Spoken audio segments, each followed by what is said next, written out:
हाँ बच्चों, आज आपको कविता पढ़ाते हैं।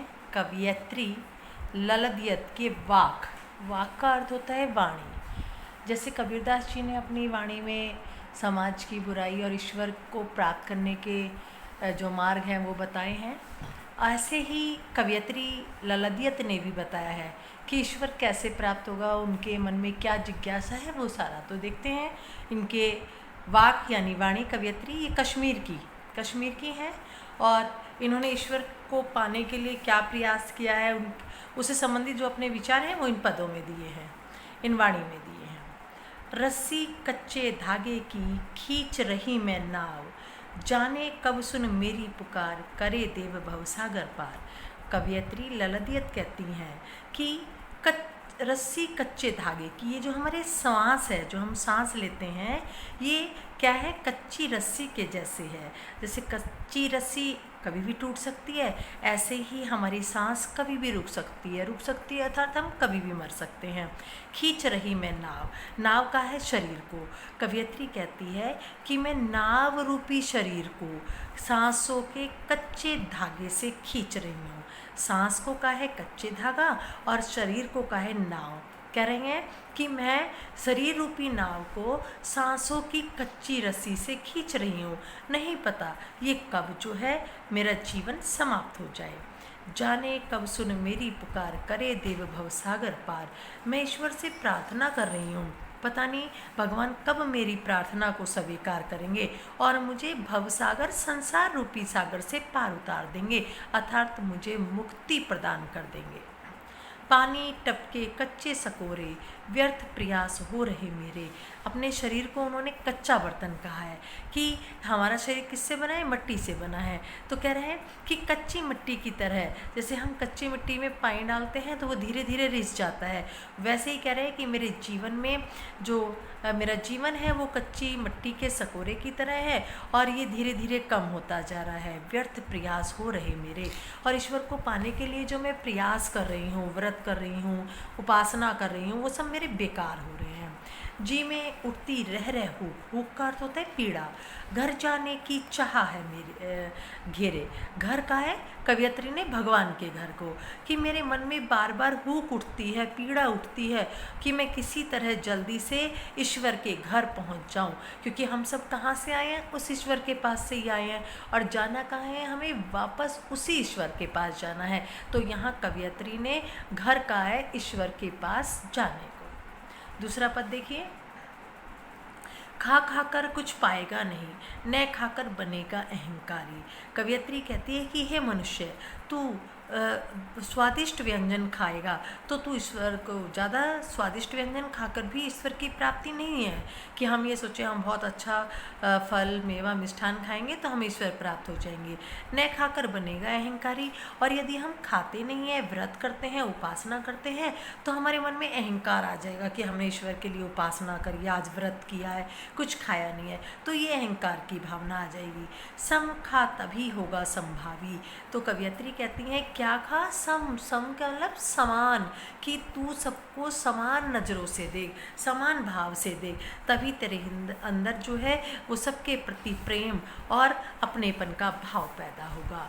खुलेगी साकल बंद द्वार की। और जब तू सबको समान मानेगा, कोई भेदभाव नहीं करेगा, तो ईर्ष्या के कारण, द्वेष के कारण जो तेरे हृदय में भेदभाव पैदा हो गया है, वो भेदभाव की जो साकल है, कुंडी है, वो खुल जाएगी। अर्थात तेरा हृदय जो है वो सबके लिए प्रेम, दया, करुणा और ममता से भरा रहेगा। अर्थात इस पद में कवयित्री कह रही हैं कि बहुत बढ़िया भोजन, ऐश आराम से ईश्वर नहीं मिलता, हम व्रत उपासना करें इससे भी ईश्वर प्राप्त नहीं होता, इससे हमारे अंदर अहंकार आता है।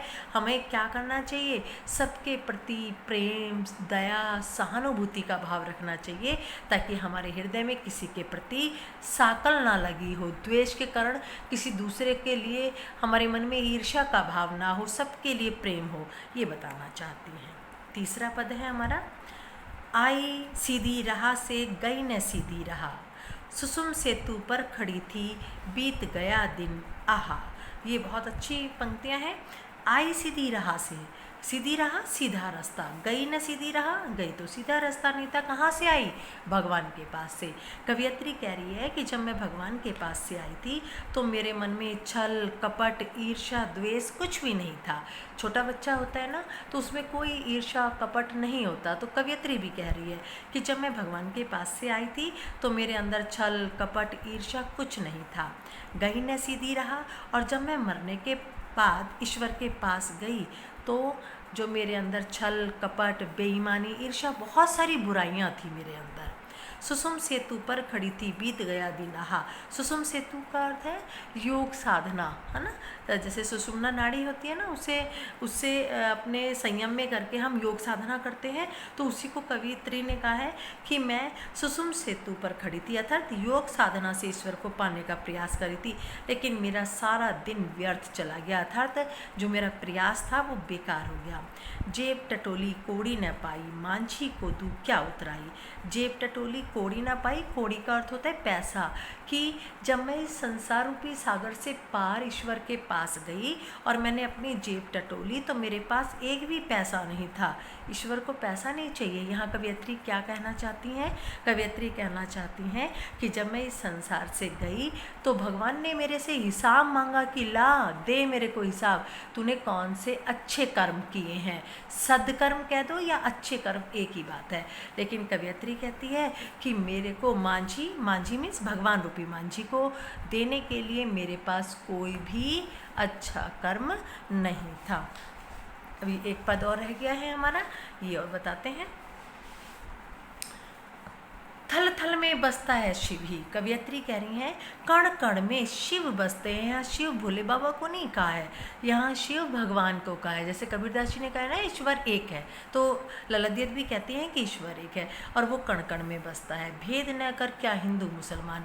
कवियत्री कहती हैं कि हे मनुष्य, तू हिंदू मुसलमान में भेदभाव मत कर, सबको समान समझ। ज्ञानी है तो स्वयं को जान। यदि तू वास्तव में ज्ञानी है तो अपनी अंतरात्मा को पहचान, वही है साहिब से पहचान।